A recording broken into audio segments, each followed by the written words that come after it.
Nosotros también estamos viviendo esta Mm, situación que no es habitual, que se redacte una nueva ujú. constitución. Santa Fe, ¿de cuándo era la constitución que están tratando de reformar ahora? Bueno, nuestra constitución, la última reforma fue en 1962. No obstante, a pesar de tener ya 63 años, era una constitución muy buena, es una constitución muy buena y bastante de vanguardia y con cláusulas que hacían, digamos, que se vaya renovando automáticamente a medida que la Constitución Nacional reconociera nuevos derechos o nuevas garantías. Es decir, que implícitamente la reforma del 94 ya había impactado en nuestra ley suprema, a pesar de que no estaba en su letra, ¿no es cierto? No Ujú. sé si me explico. Bueno, no obstante, acá vivimos, yo escuchaba atentamente su introducción, y vivimos una situación bastante similar, A ver. pero invertidas las fuerzas políticas, porque acá el peronismo somos la primera minoría, y la mayoría la tiene un frente, que es el radicalismo, el PRO y el socialismo, además de otras fuerzas menores que se aliaron en un frente inmenso que los llevó a ganar las elecciones de gobernador y tienen la mayoría en la Cámara de Diputados y en la Cámara de Senadores, por lo cual tuvieron muchas leyes. Algunos dicen acá que la legislatura es una escribanía, digamos, del gobierno, porque el proyecto que mandan, proyecto que sale, es muy difícil el debate, es muy difícil lograr alguna otra cosa que no sea lo que se impone por una mayoría tan grande, ¿no es cierto?, que Ujú. se da que gobierno y las dos cámaras son el mismo sector político. ¿Y en la No, constituyente sin cómo es la distribución de fuerzas políticas ahí?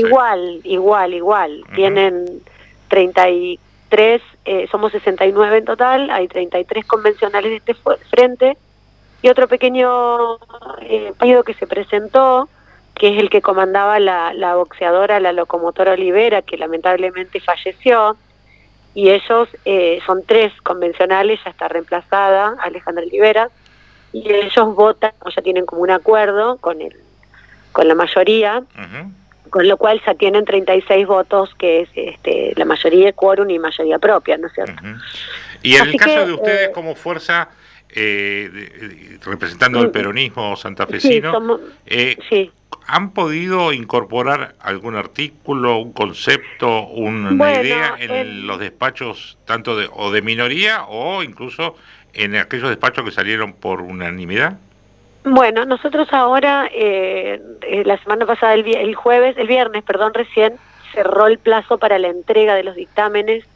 Hay 106 dictámenes que a partir de hoy tiene la comisión redactora para empezar a ordenar.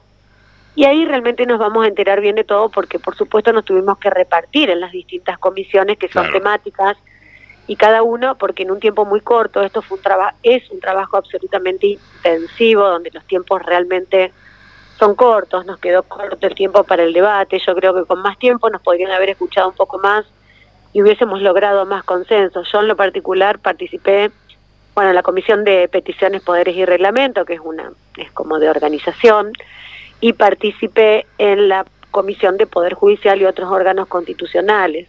Y la verdad que estoy absolutamente apegada de lo que ha salido en la mayoría.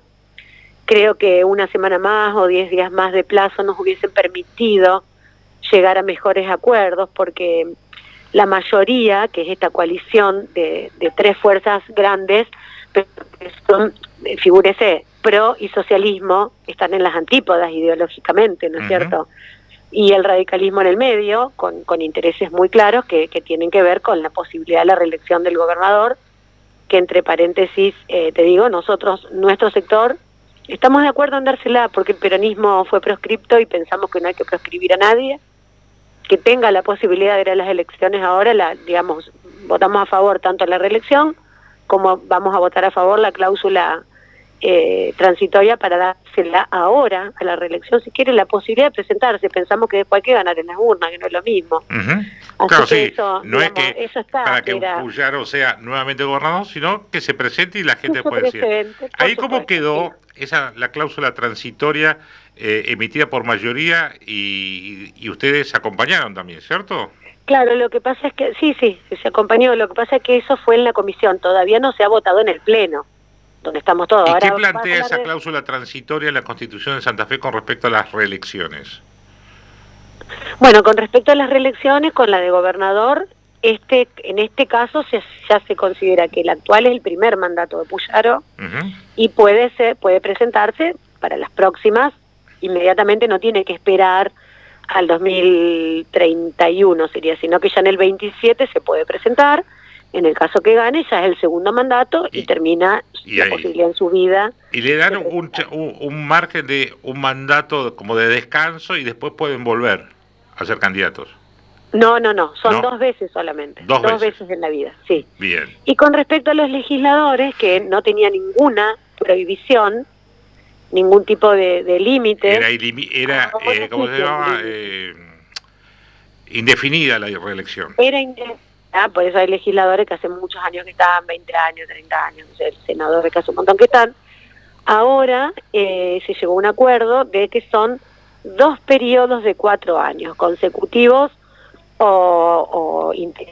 digamos, con un periodo entre medio o 2 periodos entre medio, pero son 8 años en la vida de cada legislador. Y los que están transitando un mandato actual. En este caso rige, no, se cuenta desde ahora en adelante, porque la prohibición no existía. En cambio, en el gobernador sí existía. Está bien. Podía ser reelegido, pero no en forma inmediata. Entonces, ahora se le permite, pero ya este es el primer mandato y el segundo y ahí termina. En cambio, los legisladores que no tenían ningún tipo de cláusula, digamos que limitara la cantidad de veces que se podían presentar, ahora van a ser solo 2 periodos de 4 años, tanto diputados como senadores, pero a partir del 27, porque empieza a regir ahora esta limitación de 2 solos mandatos. Pero bueno, a mí lo que más me aflige es el tema del Poder Judicial.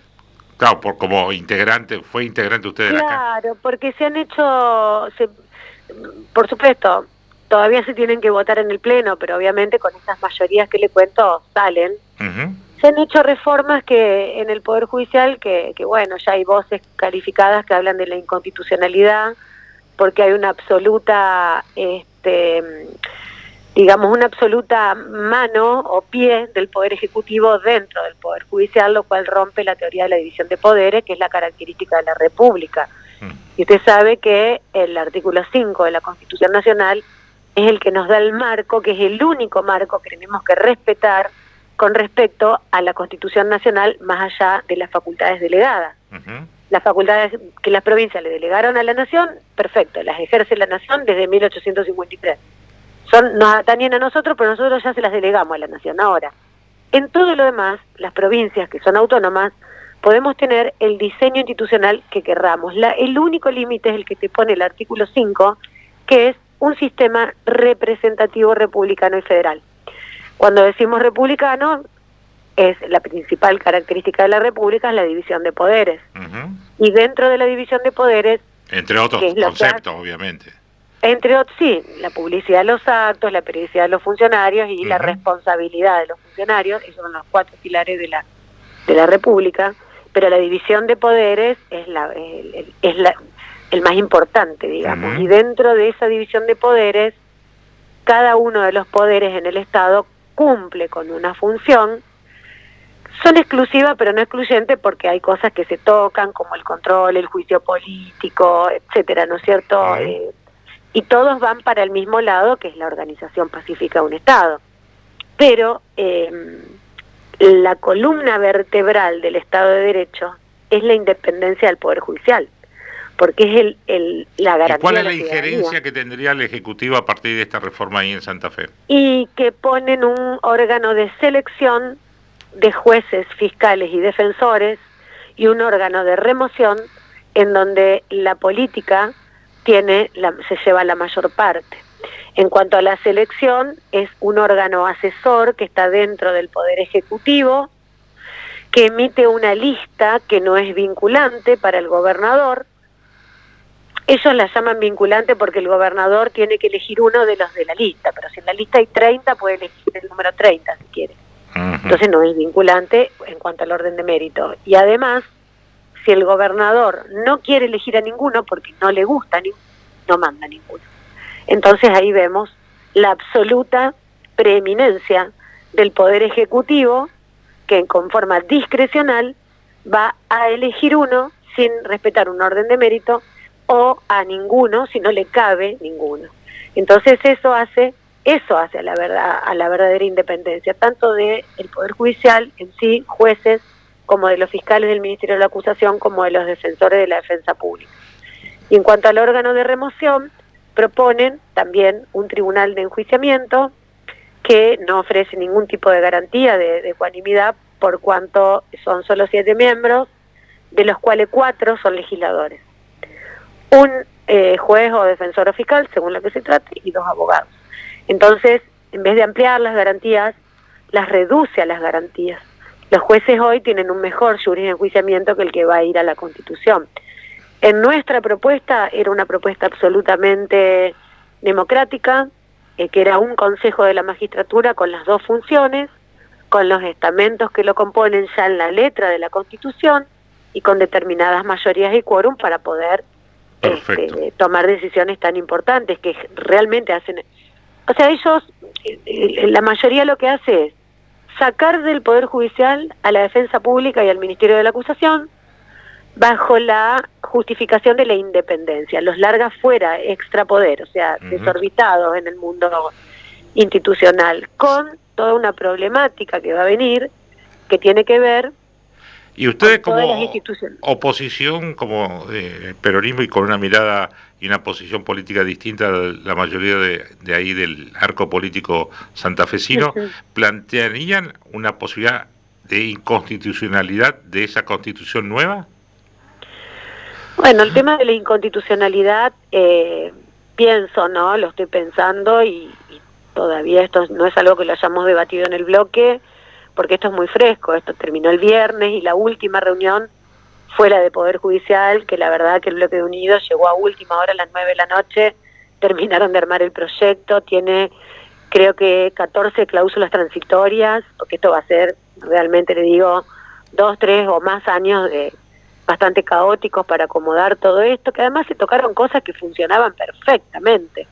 Entonces, realmente, o sea, por acuerdos internos en esta coalición, digamos, el radicalismo se quedó con el órgano asesor y el de selección y remoción, como ellos quisieron, adentro del Poder Ejecutivo, y con amplia participación de la política, y el socialismo impuso la de sacar los órganos afuera del Poder Judicial. Entonces lo que se da por un lado se quita por el otro. Está claro, doctora. Realmente tienen una incongruencia, y creo que las inconstitucionalidades, que ya hay gente como la coalición cívica que está, digamos, jugando acá adentro con Somos Vida y Libertad, que es la que comanda Granata, ya hablaron de plantear inconstitucionalidades. Yo creo que la inconstitucionalidad hay que plantearla ante casos concretos, que no se puede plantear en abstracto, pero bueno, eso después se verá. Habrá que esperar finalmente cómo quede redactada.